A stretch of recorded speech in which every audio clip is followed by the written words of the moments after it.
गासै बर' हारिनिसिम सिगांनो खुलुमनाय जासिबाय। खाग्राबारि दख'रा दुलाराय बर' फरायसा आफाद आरो खाग्राबारि गेलेमु आफादा जोङो 1993 बा 1993 मायथाइनिफ्रायनो जोङो जाय बिर जोहोलाव बिथांमोना बडलेण्ड सोमावसारनायनि मुङाव आलादा रायजो न'खर सोरजिनो थांनानै गावबा गावनि आगोमा जिउखौ बावबाय। जों बिथांमोननि मुङाव जोङो बोसोरफ्रोमबो बा जोंनि खाग्राबारि ओनसोलनि 12 बिर जोहोलाव मुंख्लंफोरनि मुङाव जोङो बोसोरफ्रोमबो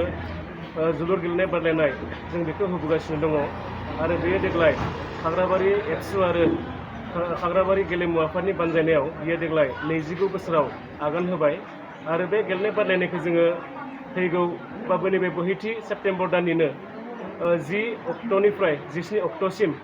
जोङो बे जोलुर गेलेनाय बादायलायनायखौ जोङो होनो थाखाय जोङो दिनै थियारि जाबाय आरो जोंनि गासै जे खामानि बे खामानियाबो जोंहा 80% जोंहा आवगायबाय। दा बे समाव आङो बे गेलेनाय बादायलायनायखौ नायफैनो थाखाय आङो खावलायनो सानदों जोंनि गासै गेलेनाय मोजां मोनग्रा मानगोनां रायजो नोंथांमोनखौ आङो खावलायगोन जोंनि खाग्राबारि दख'रा दुलाराय बर' फरायसा आफाद आरो खाग्राबारि गेलेमु आफादनि बानजायनायावनो खाग्राबारि जनता गेजेर आरो गोजौ फरायसालिनि गेलेग्रा फोथाराव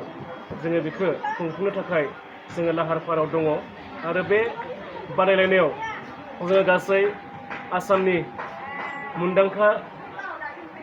जानाय गेलेग्रा हानजा बिथांमोनखौ जोङो हांख्रायदों। जोङो गुवाहाटीनिफ्राय जोङो मोननै हानजा गुवाहाटी टाउन क्लाब आरो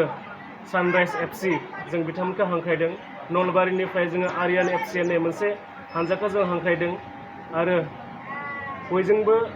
सिनायजानाय आरो मुंदांखा जाबोनाय जोङो बडलेण्ड चिरांदुवार एफसि जों बेखौ हांख्रायदों आरो जोंनि गरेस्वर टाउन क्लाब आरो डिमाकुसि अर्गें क्लाब आरो जोंनि खाग्राबारि ओनसोलनि मोननै गेलेग्रा हानजा सिफुं इउनाइटेड सिफुं एफसि आरो खाग्राबारि टाउन क्लाब गासै जोङो मोनबा हानजाखौ जोङो दिनैनि समाव जोङो हांख्रायदों आरो बिथांमोना जोंनि नैबे 12 मुंख्लं जि जोलुर बादायलायनाय बेवहाय बिथांमोना बाहागो लागोन। आं खावलायगोन जोंनि साफ्रोमबो रायजो बा गेलेनाय अनसायगिरि नोंथांमोनखौ जोंनि नैबे जि जोलुर बादायलायनाय बे जोलुर बादायलायनायाव लैहोर फैनानै जोंनि जि गेलेनाय बादायलायनाय बेखौ नायफैनानै मेहेरगोनां खालामफैयो। मानो होनब्ला जाय बिर जोहोलाव बिथांमोना गावबा गावनि आगोमा जिउखौ बावबाय जों बिथांमोननि मुंखौ अरायसम गोजोर लाखिनो थाखाय बिथांमोननि मुंखौ जोङो अरायसम जोङो गोथाङै लाखिनो थाखायनो नैबे जोङो 12 बडलेण्ड मुंख्लं गोसोखां ट्रफि जों बेखौ दिनै 29 बोसोरसिम जोङो लाबोबाय आरो बे गेलेनाय बादायलायनायखौ जोङो आगोलफोराव जिबायदि अनसायदों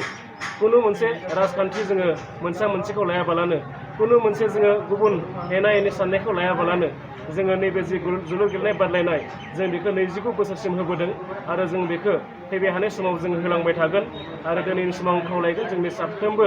खाग्राबारि ओनसोलजों लोगोसे जोंनि गासै बर' हारिखौनो नैबे जि जोलुर गेलेनाय बादायलायनाय बेखौ मदद आरो हेफाजाब होफैगोन आं बेखौ मिजिंथिबाय। खोथाखौ आङो बुंखानो सानबाय जे जोङो 12 बडलेण्ड मुंख्लं गोसोखां जि ट्रफि जि जोलुर बादायलायनाय जों बेखौ आगोलफोरावबो जोङो टिकेट सिस्टेम खालामनाय जादों आरो देग्लायबो जोङो अपेनिं जि बादायलायनाय जागायनाय जि बादायलायनाय जों बे खालि जोङो टिकेटखौ जों खालामनाय जानाय नङा। जोङो नेक्स्ट गेमनिफ्राय जोङो टिकेटखौ जोङो लानाय जागोन आरो जोंनि जि गिबि बादायलायनाय बियो खाग्राबारि सिफुं एफसि इउनाइटेड सिफुं एफसि आरो आरियान एफसि नलबारि बिथांमोननि गेजेराव जोंनि जि गेलेनाय बादायलायनाय बा जागायनाय बियो जागोन आरो बे गेलेनाय बादायलायनायखौ बेखेवनानै होगोन सिगांग्रो जोंनि बिटिआरनि स्पर्ट्स डिपार्टमेन्टनि इएम मानगोनां दावबायसा बर' बिथाङा बे गेलेनाय बादायलायनायखौ बेखेवनानै होगोन आरो जोङो उदालगुरि जिल्ला दुलाराय बर' फरायसा आफादनि मानगोनां आफादगिरि कर्नेलेस दैमारि जों बिथांखौ 12 बडलेण्ड मुंख्लं बिथांमोननिसिम बिबार बावनाय बे हाबाफारियाव बिबार बावजेनगिरि हिसाबै जोङो बिथांखौ हांख्रायदों आरो बेवहाय जोंनि 12 बडलेण्ड मुंख्लंजों लोगोसे जोंनाव बिएलटिनि माखासे मुंख्लं एनडिएफबिनि माखासे मुंख्लं दङ बिथांमोननि बिगोमा बिथांमोनाबो बे गेलेनाय बादायलायनायाव बाहागो लाफैगोन आरो बिथांमोनखौबो जोङो माननि आलासि महरै जोङो हांख्रायदों आरो माखासे गुबुन जोंनि माहारियारि आफाद जों बिथांमोनखौबो नैबे जि गेलेनाय बादायलायनाय जि जागायनाय बेवहाय जोङो हांख्रायदों आसा खालामदों बिथांमोनाबो जोंनि जि गेलेनाय बादायलायनाय बेयाव बाहागो लाफैनानै जोंनि जि हाबाफारि बेखौ मेहेरगोनां खालामफैगोन। सिङाव थानाय खाग्राबारि दख'रा दुलाराय बर' फरायसा आफाद आरो खाग्राबारि गेलेमु आफाद जथायै जि खाग्राबारि दखरानि सिङाव थानाय जि बड'लेण्ड सोमावसारनायाव मुंख्लं जानाय बिथांमोननि गोसोखांथियाव खाग्राबारि दखरा दुलाराय बर' फरायसा आफाद आरो खाग्राबारि गेलेमु आफाद जथायै सा जिनै बड'लेण्ड मुंख्लं गोसोखां जि जोलुर बादायलायहोनाय बियो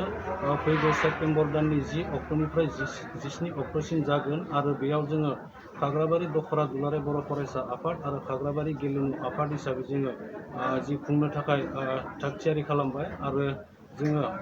सेथि गेम हिसाबै जोङो गेलेहोनो सानदों जि खाग्राबारि स्प्रिं FC आरो आरियान नलबारि